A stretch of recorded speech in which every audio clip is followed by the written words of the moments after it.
Hello everyone, welcome back to knowledge for future study channel. इस वीडियो में हम राजस्थान जीके के 100 इम्पोर्टेंट क्वेश्चंस डिस्कस करेंगे। अगर आप चैनल पर नए हो तो चैनल को सब्सक्राइब ज़रूर कर दें, वीडियो को एंड तक ध्यान से देखें। पहला क्वेश्चन है, माही बजाज सागर परियोजना किस जिले से संबंधित है? तो माही बजाज सागर परियोजना ये बांसवाड़ा जिले से संबंधित है। ठीक है, गुजरात और राजस्थान की ये संयुक्त परियोजना है। गुजरात और राजस्थान की संयुक्त परियोजना है। इसमें राजस्थान का पार्टिसिपेशन 55% और गुजरात का 45% है। लेकिन यहाँ पर जो इलेक्ट्रिसिटी है वो 100% राजस्थान को मिलती है। ठीक है, जो माही बजाज सागर परियोजना है उसमें इलेक्ट्रिसिटी 100% राजस्थान को मिलती है। अब माही नदी कहाँ से प्रवेश करती है? माही नदी राजस्थान में खांदू गांव से प्रवेश करती है। निकलती कहाँ से है? ये गुजरात में मेहद झील से निकलती है। ठीक है, खांदू ग्राम से प्रवेश करती है। कर्क रेखा को ये 2 बार काटती है। यू आकृति की नदी है, इसे कांठल की गंगा भी कहते हैं। इतनी चीज़ें आपको याद रखनी है।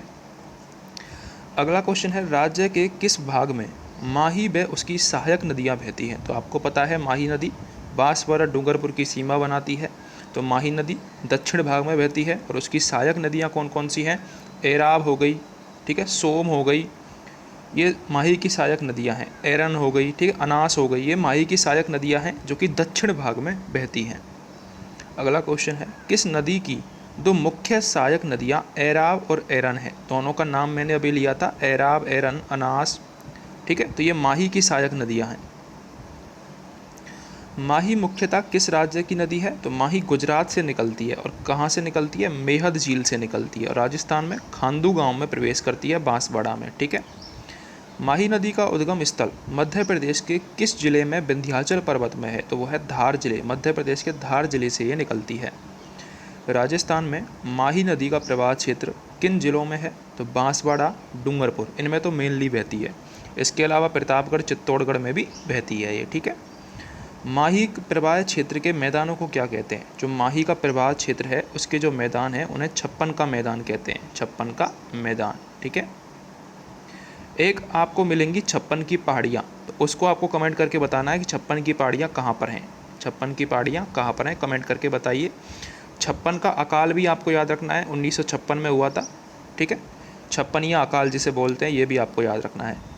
माही किस प्रकार की नदी है? तो माही एक बरसाती नदी है। माही का प्रवाह किस ओर है? तो माही का प्रवाह है अरब सागर की ओर। ठीक है, ये आपसे पूछा जाता है कि राजस्थान में 3 प्रकार का अववाह तंत्र है, एक तो बंगाल की खाड़ी वाला, एक अरब सागर वाला और एक आंतरिक अववाह तंत्र। जो माही नदी है ये अरब सागर वाले अववाह तंत्र में है। ठीक है, और जो चंबल नदी है वो बंगाल की खाड़ी वाले अववाह तंत्र में है। दोनों आपको याद रखनी है। माही नदी किस खाड़ी में गिरती है? तो माही नदी खंबात की खाड़ी में गिरती है। इंपॉर्टेंट क्वेश्चन है, याद रखना है। माही नदी पर बांध के लिए प्रसिद्ध लोहारिया गांव किस जिले में है? तो माही पर जो बांध बना हुआ है वो बांसवाड़ा में है, माही बजाज सागर डैम। तो जो लोहारिया गांव है वो भी किस जिले में होगा? बांसवाड़ा जिले में होगा। राष्ट्रीय जल विकास प्राधिकरण की किस परियोजना में राजस्थान की काली सिंध, पार्वती, बनास नदियों को जोड़ा जाना है? तो इम्पोर्टेंट है ये, राजस्थान में नदी जोड़ो परियोजना के अंतर्गत काली सिंध, पार्वती और बनास, इन तीनों नदियों को जोड़ा जाना है और ये राष्ट्रीय जल विकास प्राधिकरण की एक परियोजना है। काली सिंध, पार्वती, बनास नदियों को किस बांध से जोड़ा जाएगा? तो इनको राणा प्रताप सागर बांध से जोड़ा जाएगा। कौन सी नदी जयपुर के पास विराटनगर की पहाड़ियों से निकलकर पूर्वी भाग में बहती है? तो वो है बाणगंगा नदी, जो कि विराटनगर की पहाड़ियों से निकलती है जयपुर में और ये भरतपुर से बहती हुई यूपी में मिल जाती है गंगा, उसमें यमुना नदी में मिल जाती है। ठीक है, यूपी में बाणगंगा यमुना नदी में जाके मिल जाती है। बाणगंगा भरतपुर, धौलपुर में बहती हुई उत्तर प्रदेश के किस स्थान के समीप यमुना में मिलती है? तो उस स्थान का नाम क्या है? फतेहाबाद। मैंने आपको बताया था बाणगंगा बैराटनगर से निकलकर भरतपुर, धौलपुर में बहती हुई यूपी के फतेहाबाद में यमुना नदी में मिल जाती है। अलवर में रूपारेल और कोटपुतली तहसील में साबी सोता नदियाँ हैं। अलवर में जो रूपारेल नदी है वो उदयनाथ की पहाड़ियों से निकलती है। उदयनाथ पहाड़ियों से क्वेश्चन आता है, उदयनाथ पहाड़ियों से कौन सी नदी निकलती है? रूपारेल नदी निकलती है। ठीक है, और थानागाजी तहसील में है ये अलवर में उदयनाथ पहाड़ी, वहाँ से निकलती है ये। रूपारेल नदी पर एक झील भी है, उसे मोती झील कहते हैं, जो कि भरतपुर की लाइफ लाइन है, मोती झील। ठीक है, और कोटपुतली तहसील से साबी नदी निकलती है, साबी और सोता नदियाँ। अलवर क्षेत्र का ढाल किधर की ओर है? तो अलवर क्षेत्र का ढाल है पूरब की ओर। अलवर क्षेत्र की सभी नदियाँ पश्चिम से पूर्व की ओर बहती है। पूर्वी मैदानी प्रदेश की साल भर बहने वाली प्रमुख नदी कौन सी है? तो वो है चंबल। राजस्थान की एकमात्र नित्यवाही नदी है चंबल। इसके अलावा माही में भी पानी रहता है नित्य, ठीक है, लेकिन जो नित्य बहती है वो है चंबल नदी। चंबल नदी मध्य प्रदेश में विंध्याचल पर्वत के उत्तरी ढाल में मऊ नामक स्थान से निकलती है।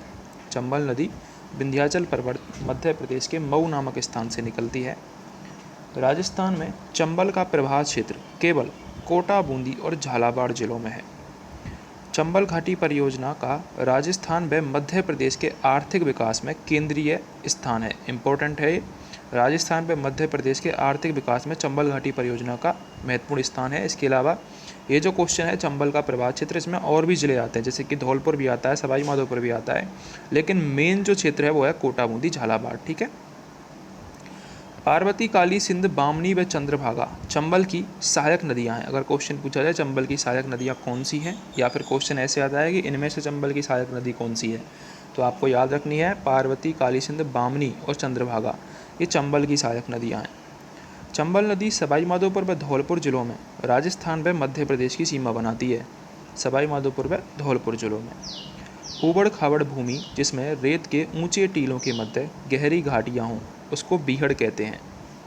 बीहड़ कौन सी नदी बनाती है? बीहड़ चंबल नदी बनाती है, ठीक है, ये भी आपको याद रखना है। बीहड़ भूमि खेती के लिए सर्वथा अनुपयुक्त होती है। सवाई माधोपुर में सर्वाधिक बीहड़ पाए जाते हैं, ये भी आपको याद रखना है। सरकार द्वारा कंदराओं की भूमि के विकास हेतु बीहड़ क्षेत्र में वृक्षारोपण करवाया जा रहा है। चंबल नदी उत्तर प्रदेश में यमुना में मिल जाती है, ये भी आपको याद रखना है। ढूंढ नदी जयपुर जिले से संबंध है। ढूंढ नदी जयपुर जिले से संबंधित है, जो कि आगे चल के मोरेल से मिलती है, जिस पर मोरेल बांध बना हुआ है सवाई माधोपुर में, ये भी आपको याद रखना है। और फिर ये बनास से मिल जाती हैं। बनास में उसकी सहायक नदियाँ पूर्वी मैदानी प्रदेश में बहती हैं। अगला क्वेश्चन है, पूर्वी मैदानी प्रदेशों की मुख्य फसलें क्या हैं? गेहूँ, जौ, चना, बाजरा, ज्वार, सरसों, तिलहन और गन्ना। बनास नदी का उद्गम स्रोत राजसमंद जिले में खमनौर की पहाड़ियों से माना जाता है। इंपॉर्टेंट क्वेश्चन है। बनास नदी कहाँ से निकलती है? राजसमंद जिले की खमनौर की पहाड़ियों से। बनास नदी राजसमंद, चित्तौड़गढ़, भीलवाड़ा, अजमेर, टोंक, बूंदी और सवाई माधोपुर जिलों में बहती है। बनास नदी सवाई माधोपुर जिले में खंडार के समीप चंबल नदी में गिरती है। बनास नदी बनास, चंबल और सीप, ठीक है, ये तीनों मिलती हैं सवाई माधोपुर जिले में रामेश्वर घाट पर। बनास नदी को बन की आसा भी कहा जाता है। बनास नदी को बन की आसा, बर्णासा भी कहा जाता है। बेड़च, गंबेरी, कोठारी, खारी और मुरेल ये बनास की सहायक नदियाँ हैं। मैंने अभी बताया था कि मुरेल, सवाई माधोपुर में मोरेल बांध बना हुआ है इस पर, और मोरेल नदी की सहायक है ढूंढ नदी जो कि जयपुर से निकलती है। इसके अलावा बेड़च, गंभीरी, कोठारी और खारी ये बनास की प्रमुख सहायक नदियाँ हैं। बनास नदी एक प्रमुख बरसाती नदी है।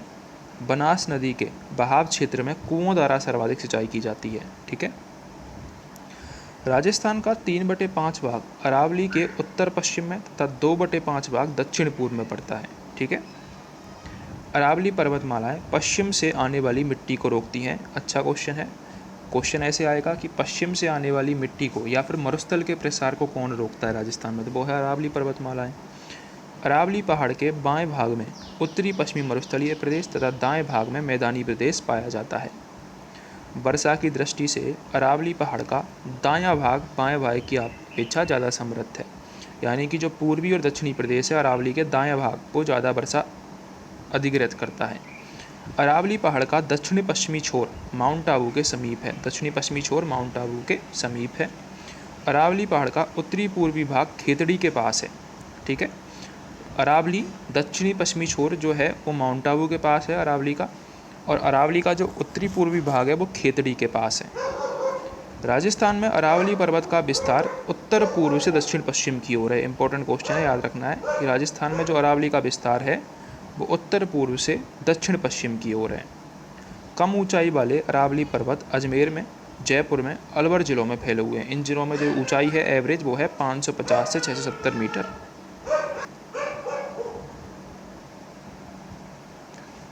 अजमेर में अरावली पर्वत की सबसे ऊंची पर्वतमाला है तारागढ़, जिसकी ऊंचाई है 870 मीटर। जयपुर में कौन सी है? नाहरगढ़। जवाई, लीलरी, जोजरी और सूकड़ी आदि लूनी नदी की सहायक नदियां हैं। क्वेश्चन आता है कि लूनी की सहायक कौन सी है? जवाई, लीलरी, जोजरी और सूकड़ी। लूनी की सहायक नदियां अरावली के पश्चिम ढालों से निकलती हैं।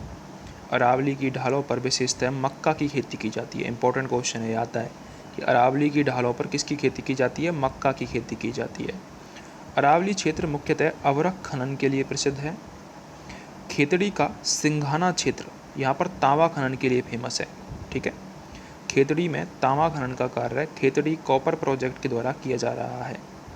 जाबर जो खान है वो सीसे जस्ता के लिए प्रसिद्ध है। जाबर खान जस्ते एवं सीसे की खानों के लिए प्रसिद्ध है। जावर खानों में जो खनन कार्य होता है वो हिंदुस्तान जिंक लिमिटेड के द्वारा किया जा रहा है।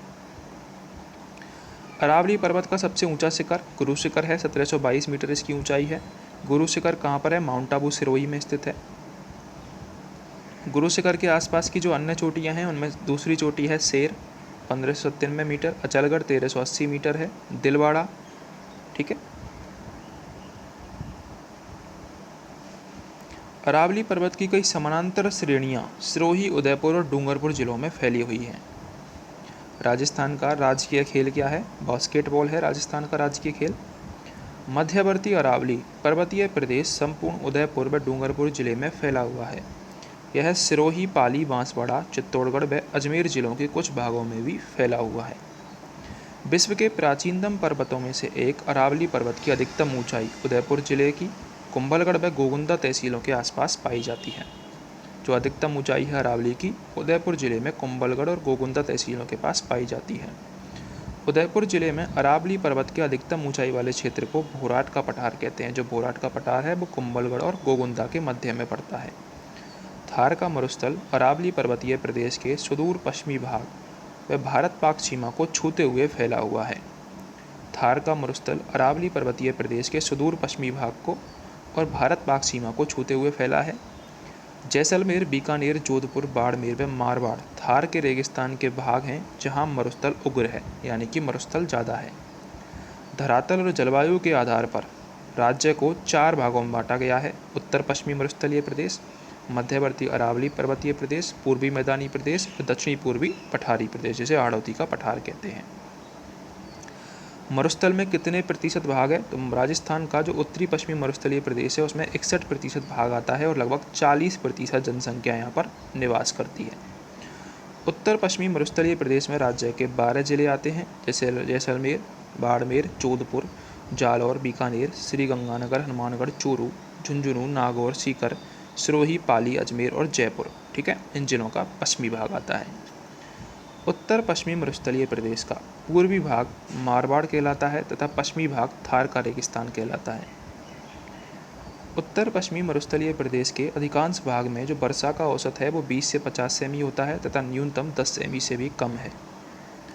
उत्तर पश्चिमी मरुस्थलीय प्रदेश का गर्मियों में तापमान 48 डिग्री सेल्सियस और सर्दियों में -3 डिग्री सेल्सियस तक भी हो जाता है।